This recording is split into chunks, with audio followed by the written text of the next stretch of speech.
Mr. Kidwai, thank you so much for speaking with me. Let's get straight into it. The big takeaway, of course, has been the performance of the India Alliance and particularly the Congress Party after two great drubbings in a way, 2014, 2019. They seems to have done much better than in what even exit polls had predicted. So, your initial thoughts to the Congress's performance? They're still just at 100 seats, but compared to the 2019 base, how do you see the Congress Party's performance? Yeah, so the Congress story of 2024 is one of resilience and success. It sounds a bit paradoxical. A party that has not been able to, so to say, politically speaking, bounce back is still in a position, and we are talking about resilience and story of success. That is because the Congress was increasingly from 2014 onwards was written off, but it seems that the corpse is still alive and kicking. The fact of the matter is that the vote share of Congress, which was hovering around 19% in 2014 and 19, has gone up to 27, 28% now percent. So this gives a kind of a scope that Congress lives to fight another day. The Congress was facing existential crisis. Since I have written extensively about Congress, it was not the first or the only debacle that Congress has faced. So, in first time in 1977, the Congress under Indira Gandhi was completely routed. So was in 1989 after Rajiv Gandhi got a 400 plus 115 Lok Sabha seat mandate, and again in 1996 when PV Narasimha Rao rated away that Congress government at the center. But never in the past instances of 77, 89, 96, there was a sense of despondency. The Congress was facing existential crisis. The average Congress person had lost kind of self belief. So if you talk to Congress people in private, like let's say a couple of months ago or 6 months ago, they would say, "Oh, what can we do? We don't have a leader who can match Narendra Modi, etc." So the self-confidence or lack of ambition was something that led to large-scale desertions and people, defections, etc. But suddenly on June 4th, all of it has changed. Rahul Gandhi is no longer a failure, not so much because the Congress has sort of almost got 100% increase in terms of its parliamentary seats, but the vote share. Remember, vote share stays. As I was telling you, between 14 to 24, the Congress vote share remains static at around 19-20%. Now, if that goes up to 27%, there is a lot of life in it. That means newer social groups or old, social groups and communities who have sort of abandoned Congress are coming back. Right. We'll come to the Rahul and Priyanka factor as far as the Congress party is concerned. But what I really want to know is what is that one differentiating factor, if you had to pick, that really worked for the Congress? Was it the fact that they managed to localize the election in a way? Because in states like Maharashtra, after I think quite some time, they've managed to become the single largest party in Maharashtra. And of course, the big surprise in UP, where the Congress, along with the Samajwadi Party, managed to bring down the BJP entirely severely. So, do you think the Congress managed to localize the election, or was it that one overarching factor or leader that ensured that the Congress tally goes up significantly? I think you've raised a very pertinent issue. If you look at Maharashtra, when we say about the opposition, so there was Uddhav Thackeray and there was Sharad Pawar from NCP, but there was nobody from the Congress in the sense that big name from Congress. And still, if you look at the success of Congress, I mean in MVA success, then the Congress is actually first. It's come number one in terms of the three parties that are part of MVA. So I think you see the Congress traditionally had this MBD in the sense Muslim, Dalits, and Brahmins as a its strong social base, and of course there were other caste and communities that were there.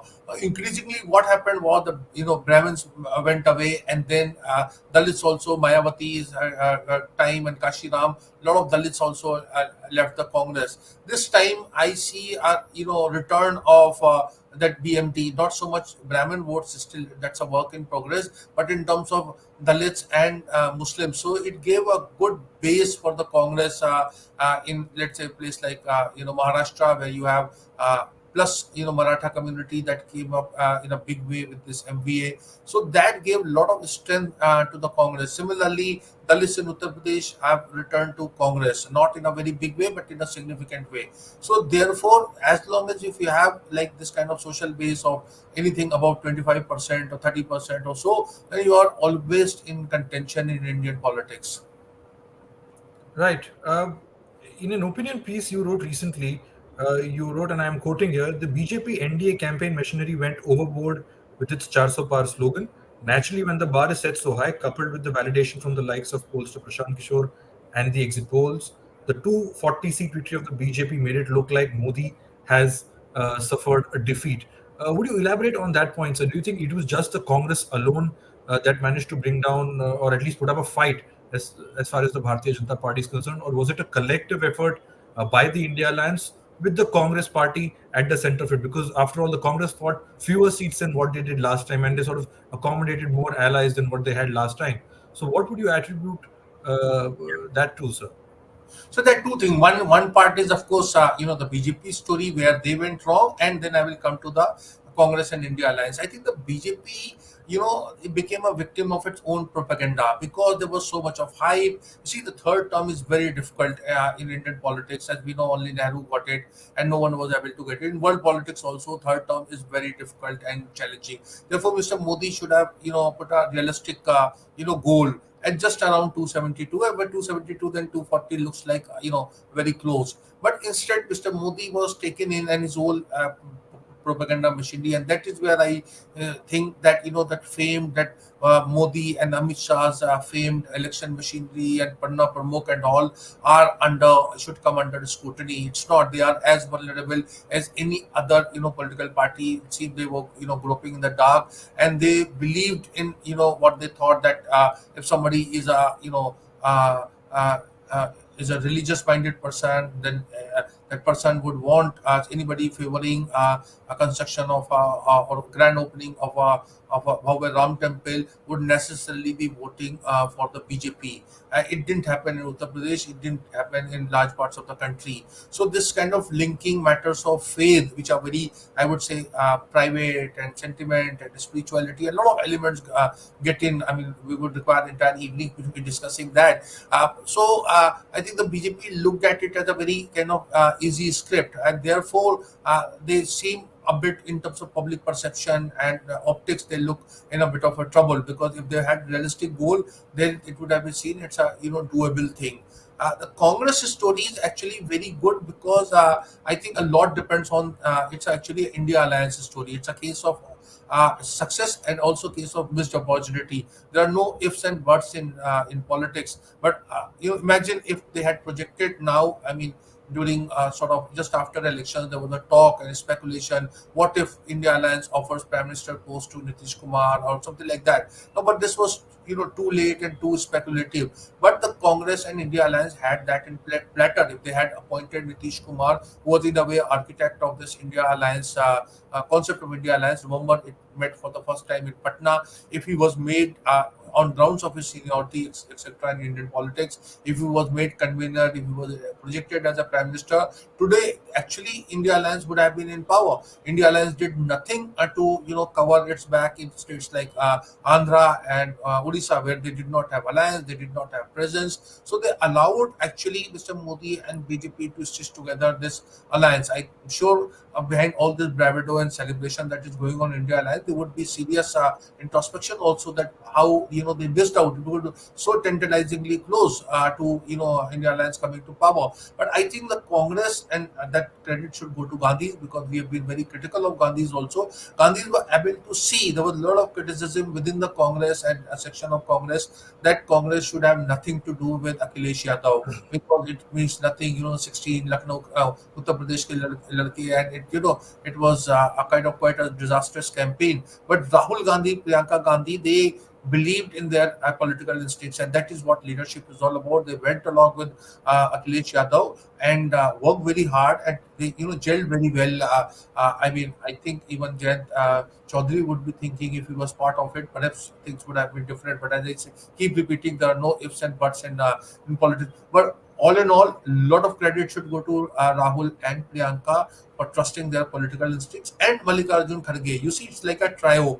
Mallikarjun Kharge is a like father-like figure, uncle-like figure, one who's got a lot of experience, one who's actually has a lot of, because he's a leader of opposition in Rajya Sabha, has a lot of link, so he was able to stitch a difficult alliance with Aam Aadmi Party, though it didn't fetch votes, but in terms of optics, it was very good. So Mr. Kharge worked very hard with all political parties, including left and other, Mamata Banerjee also. I mean, Kharge's presence had a lot of sobering impact. So there was this political face of Congress was, of course, Rahul and Priyanka, but behind the scene, that anchor's role was played by Mr. Mallikarjun Kharge. Right. Let's come to the Gandhis then. There has been so much scrutiny, so much debate about the role of the Gandhis in recent years, given the party's performances in the Lok Sabha as well as in certain state assembly elections where they suffered heavy setbacks.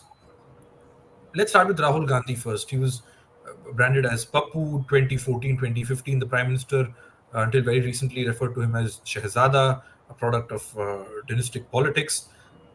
How much of that has changed with these numbers? Of course, like I said previously as well, at the moment the Congress and the India Alliance isn't in a position to form the government, but the performance itself, how much has that elevated perhaps Rahul Gandhi's stature as a leader, given what it was, say, 10 years ago?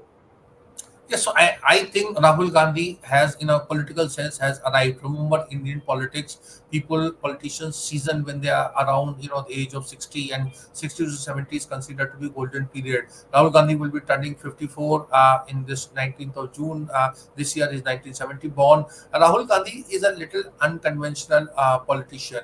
He is not a power wielder. He's not hankering for power. He could have become a minister. Dr. Manmohan Singh wanted him to become a minister during UPA years. He could have been a face of the Congress in Parliament in 2014, 2019. So these are all the cases, I would say, is a case of missed opportunity. The congressmen were also not used to challenging, taking on a member of Nehru Gandhi failure. And they didn't know how to deal with it, because Nehru was there, till his last breath. So was Indira Gandhi, and so was Rajiv Gandhi, and Sonia Gandhi had a very good tenure of about all those years that she was Congress president. So therefore, Rahul's political failures were not kind of not getting responses within the Congress, and there were a lot of people in the Congress who are happy to be unhappy. Many of them left the party without actually putting up some kind of challenge or fight. But Rahul Gandhi stayed to his basics, and he knew he has a lot of courage of conviction, and therefore that made him a very different politician. When he did Bharat Jodo Yatra, he realized that was him. So when he developed a kind of mass contact program, and he met hundreds and thousands of people every day while walking, particularly in the first phase, he got that confidence. He's a, I would say, a fitness freak. He loves adventure sports. That Bharat Jodo, 2 phases of Bharat Jodo Yatra gave him a very good exposure. So he understood, and he understood the real issues which some of us political commentators could not understand. So because of that social media, he was getting a lot of flack. There was a very carefully curated image of a Pappu that was built. Let me just tell you, if you look at the India Today issue of 2011-12, Rahul was on cover, and it was said the headline was, and still it was the catalyst, and it said that upon a nationwide survey mood of the nation kind, Rahul's rating was 27%. At that time, Mr. Modi had not arrived, so much bigger than LK Advani or Dr. Manmohan Singh or anyone else. So Rahul Gandhi, from 27% national rating, went down to single digit. Now he's back with this 22-25% of national rating. So all in all, Rahul Gandhi is able to get himself in after facing going through a long spell of bad form, which almost he was dubbed as a utter political failure. It was that Rahul Gandhi wanted to play politics as per his political instincts, not by what Congress people or other commentators wanted him to do. But Mr. Kidwai, somewhere down the line, would you admit that when it comes to a sort of personality versus comparison with Narendra Modi, Rahul Gandhi still falls short? Because we saw Narendra Modi's approval rating, popularity ratings go down, especially during the COVID phase. But he was still well ahead of Rahul Gandhi. So, do you think in that battle, the battle of personalities, Rahul Gandhi still has a lot of work to do because he's still not nowhere close to Mr. Modi at the moment. So, on that front, as per the ratings, or even if you pick up surveys, who would people like to have prefer as prime minister? People still there's a large percentage that says that they would prefer Mr. Modi over Rahul Gandhi. So do you admit that there is still a long way to go as far as Mr. Gandhi establishing himself as a leader in his own right, particularly when you have someone like Mr. Modi very much active in the political arena? Yeah, so I'm glad you asked this question because there are a lot of misunderstanding about this. First of all, we must remember that Mr. Modi's popular ratings have never been less than 50%. Sometimes it's 60%, 70%.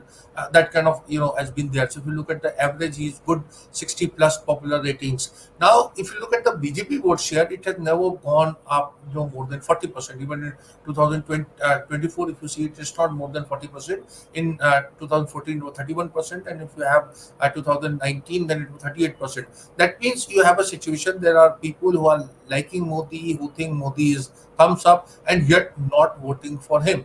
In the opposition camp, what was happening? That the opposition Congress was getting 19% vote, but Rahul's ratings were under 10. So in that sense, if he's become 25% or 22% or 27% rating person, then it's a big plus. Remember, whenever in India, since I've studied it, you can see that I've written this book called Bharat Ke Pradhan Mantri. I've examined all of them. So whenever there is a strong personality like Nehru, Indira, Rajiv, Modi, the opponent cannot match that kind of that popularity. So wherever a sort of decline or downfall of a towering personality, a charismatic personality starts, then it is he or she was challenged by or are challenged by a coalition. And in a coalition, there is somebody who's good, like there was VP Singh and there was other Morarji Desai and that Janata Party thing. So there is no one single hero. It's like a multicast thing. So that is exactly what is happening. And I see in 2029, you may actually see a non-BJP coalition in power. Right. Let's talk about Priyanka Gandhi and the party president, Mr. Mallikarjun Kharge. Priyanka Gandhi is someone who in 2019 as well took a lot of rallies along with her brother. This time around, we saw in fact huge crowds in some of the places where she went and campaigned, and she's yet to enter the electoral fray as we speak. How do you see her role changing? There were some speeches that went viral in the middle where she spoke about her late father, Mr. Rajiv Gandhi. Couple that with Mr. Mallikarjun Kharge, which a lot of Congress leaders said that at that age, for somebody like him to go out and actively campaign, do you think somewhere down the line it has benefited as far as the Congress party is concerned and their seats going up, although marginally? But do you see that playing a major role as far as the Congress Yeah. party is concerned? So Because you, yes, if you look at dynasties across the country or world, you will not see many precedences of a brother sister of you know uh, two persons with with an age gap of less than 2 years being out there and doing well, because there are a lot of sort of though comparison is a thief of joy, but in politics it always happens. And one personality of every dynasty sort of shines. You look at Akhilesh, you look at MK Stalin, you look at Sukhbir Badal, you look at any House of Scindia, Jyotiraditya. Everywhere there is one person, one contender, and one face. So therefore, I'm giving all these examples because to tell you a story, what kind of difficulties Priyanka Gandhi faced as a younger sister, as someone who adores and loves Rahul Gandhi. It was very difficult for her to ensure that she never ever overshadows him. So for Priyanka, Rahul has been my leader, and not as a sort of just as a brother or someone where she, because perhaps if she's a better orator or she's a better manager, then she never ever tried. She made very conscious efforts not to eclipse Rahul Gandhi when he was Congress president or when he was leader of the representing the political legacy of the Congress party. So in against this backdrop, it was very difficult for Priyanka Gandhi to find her feet. She tried very hard in Uttar Pradesh during 2019 Lok Sabha elections. After that, in state assembly election. But she is a very good orator. She calls spade a spade. She has, as I said, she is a very good man manager. Rahul Gandhi is a sort of a visionary in the sense that he talks about big ideas. What should India be doing vis-a-vis China? What is the international situation? How big corporates are playing? Are there is a sort of crony nexus? So he's talking about the big picture and leader at large, whereas Priyanka Gandhi is doing role of what Ahmed Patel used to do, this micromanagement, people bringing people together, a good listening post, and of course a very good, very effective campaigner in the Hindi heartland. So the two actually have worked very hard and gelled together finally in this election that we saw. So there is no kind of Rahul Kotri, Sonia or Priyanka Kotri who's working at cross purpose. Remember, there were a lot of whisper campaigns, there were a lot of inspired campaigns, not only from opponents, from within Congress also, that there is Priyanka camp and there is Rahul camp, just to keep in politics. To keep this kind of sanity, to keep have this kind of personal rapport, to have this kind of mutual respect is not an easy thing. It's I mean, if you look at history, you go down, you see a lot of bitter instances of this sibling rivalry and one-upmanship, etc. So I think Priyanka Gandhi has proved to be now an asset because she comes in where that sort of situation there is a weak side of Rahul Gandhi, so she is kind of complementing him very well. They're working as a team. This bhai behan ki jodi is there to stay, and the beauty of it is there is no third person, not even I would say Mother Sonia Gandhi, who can get in and do something. So these two are very, so to say, comfortable with each other. They act in tandem, and yet in a very different role they have. I think this is a story of Congress, a kind of success story of Congress, and that's where comes in the third part of in terms of Mallikarjun Kharge. Mr. Kharge organizationally is proving to be someone like what Manmohan Singh was there in government vis-a-vis Sonia Gandhi. So he is a very experienced someone who listens to, someone who can be counted to give advice, somebody who can reach out to people where Gandhis may not like to, and he knows everyone. And yet again, it that how Mr. Modi's party has tried to create a sort of lot of division within the opposition, and Congress being not being an exception. So Mr. Mallikarjun Kharge is very loyal also. So there is no disquiet. It is not the era of PB Narasimha Rao versus Arjun Singh that I covered and I've written about. So there is a lot of mutual respect among Gandhis and Kharge ji. So therefore, that is something that's not going to go away. People may say about his age and all, but then as we see, age is not a. Sometimes look at Nitish Kumar. So age is not necessarily a thumbs down thing. A lot of youngsters like you may not agree, but it works both ways. Right. Mr. Kidwai, final two questions. First, how big or small a role has the two Bharat Jodo Yatras that Mr. Gandhi has done? How do you see the role of that yatra when you compare it with the numbers that the Congress has got?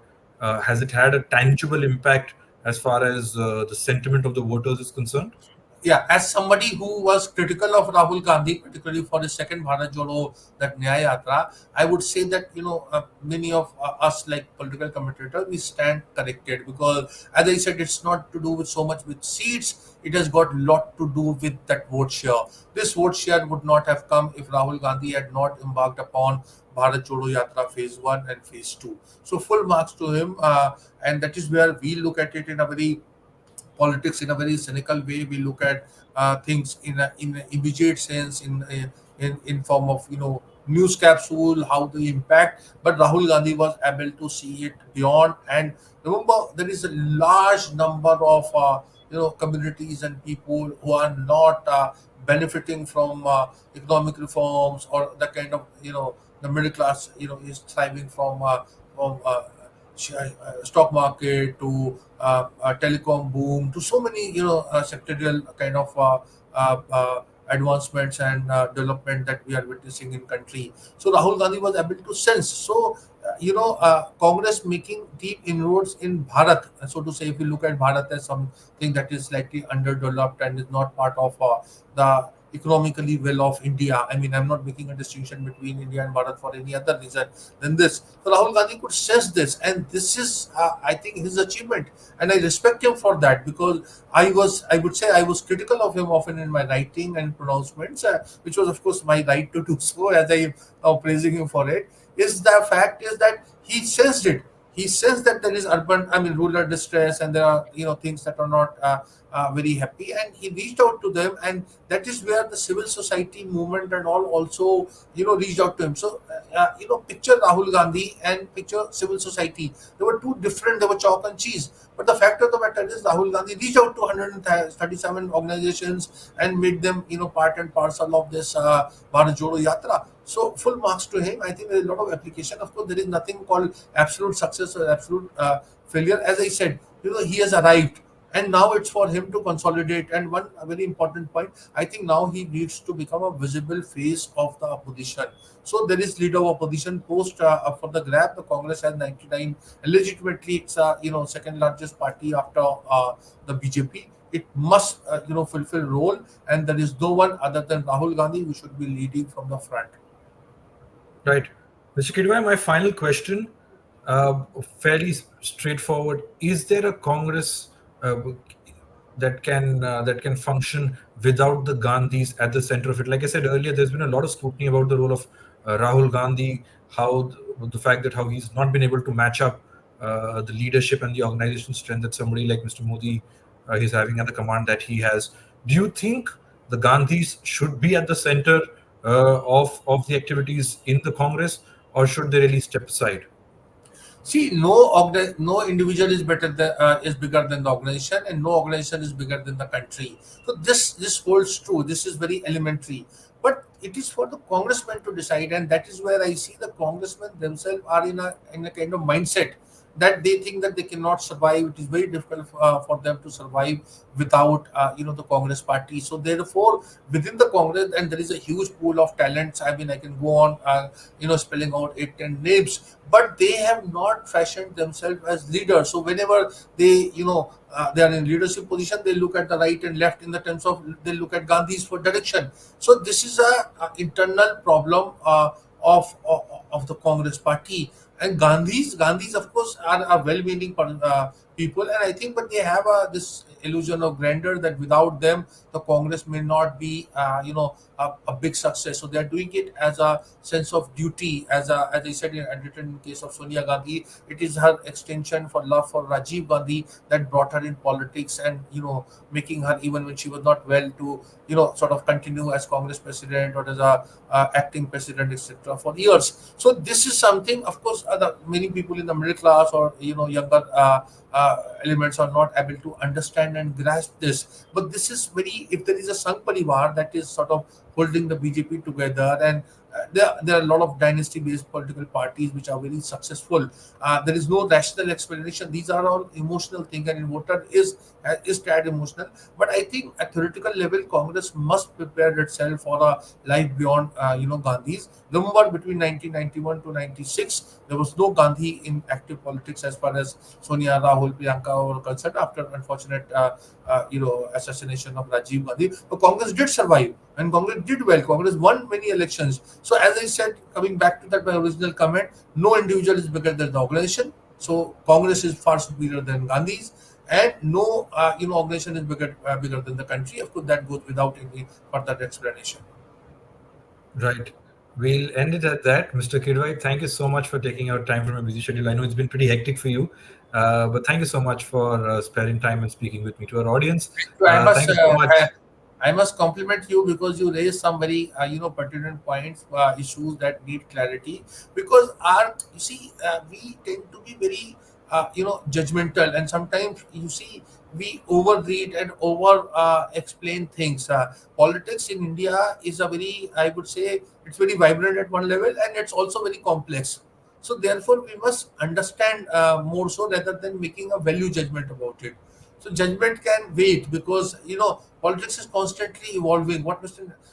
Modi was, let's say, 2 months ago, today he appears to be a different man. But that doesn't mean that we can write him off. He's going to be there for a long, long time. The BJP is there for a long, long time. So what is the beauty of democracy, and I just conclude with that, is that voter actually, citizenry always tells her what to do. The course correction is coming from the ultimate stakeholder, and that is people of India. Right. Thank you so much, Mr. Kidwai, for the compliment and also speaking with me to our viewers. Thank you so much for tuning in. Do share this interview and to subscribe to HW News English for more such conversations.